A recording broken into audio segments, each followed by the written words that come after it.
at least 47 former government officials under the Arroyo administration endorsed presidential candidate and Vice President Leni Robredo in the 2022 elections.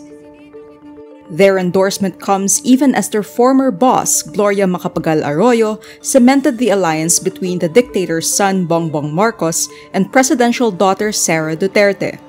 In a statement Wednesday, February 23, the former officials say they believe that with Robredo, we stay safe, restore our economy and social fabric, and keep our republic whole and secure.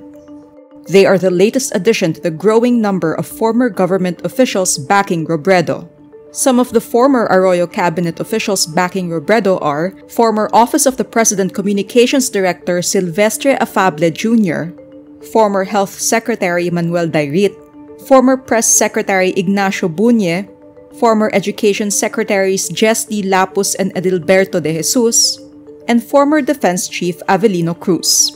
Meantime, 17 former presidents of the Philippine Bar Association, including top state lawyers in the Arroyo government, also endorsed Robredo for president.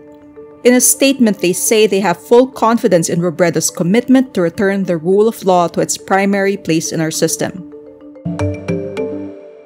Presidential frontrunner Bongbong Marcos secures the support of the Trade Union Congress of the Philippines, or TUCP, but his labor agenda is still in the works.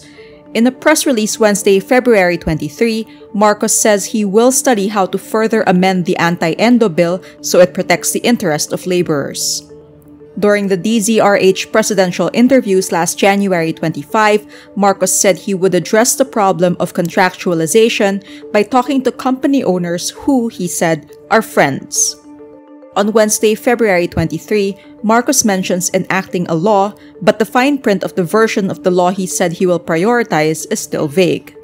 He only says labor-related government agencies need to be streamlined.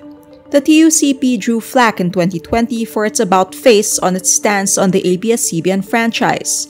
Its representative in the House, Raymond Mendoza, voted to deny the network its franchise renewal, resulting in the layoff and retrenchment of thousands of its workers. Need more context, clarity, and perspective?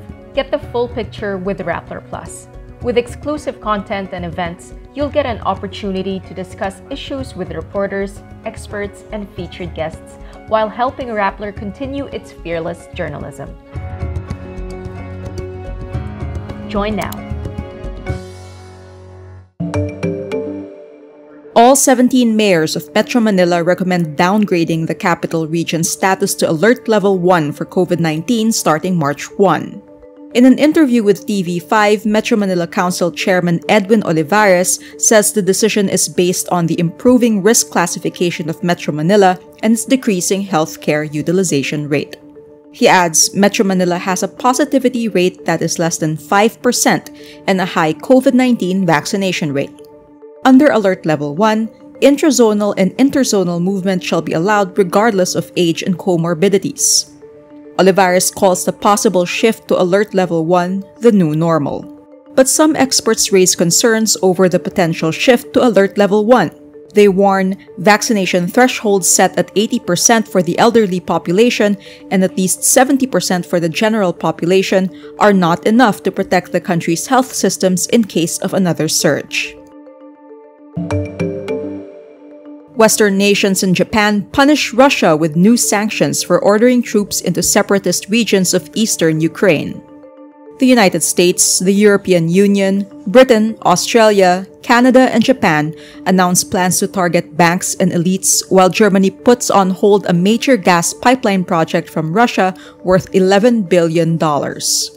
This comes after Russian President Vladimir Putin amassed more troops near Ukraine's borders after Ukraine made known its long-term goal to join the North Atlantic Treaty Organization, or NATO. The countries threaten to go further if Moscow launches an all-out invasion of its neighbor. Putin also claims Ukraine as historic Russian land, which the United States calls nonsense. Latest satellite imagery shows several new troop and equipment deployments in western Russia and more than 100 vehicles in southern Belarus, which borders Ukraine. US President Joe Biden says, quote, "This is the beginning of a Russian invasion."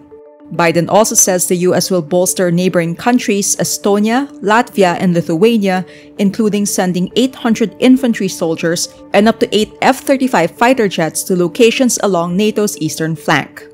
Moscow is calling for security guarantees, including a promise that Ukraine will never join NATO, while the United States and its allies offer Putin confidence-building and arms control steps to defuse the standoff. Maymay Entrata calls out a netizen spreading rumors about her non-showbiz boyfriend. In a tweet Tuesday, February 22, Mai Mai calls out a YouTube channel who called her boyfriend a scammer and even threatens to take legal action if the clip was not taken down. The former Pinoy Big Brother winner calls the rumors fake news. The video has since been deleted on YouTube, but a preview of the thumbnail shows the words scammers and fake si jowa reveal, which translates to the boyfriend reveal is fake. The clip also compares Mai Mai's boyfriend to Simon Levayev, the con man featured in the Netflix series Tinder Swindler, who pulled scams on the dating app to deceive his matches. On February 14, Mai Mai went Instagram official with her new boyfriend, who she did not name.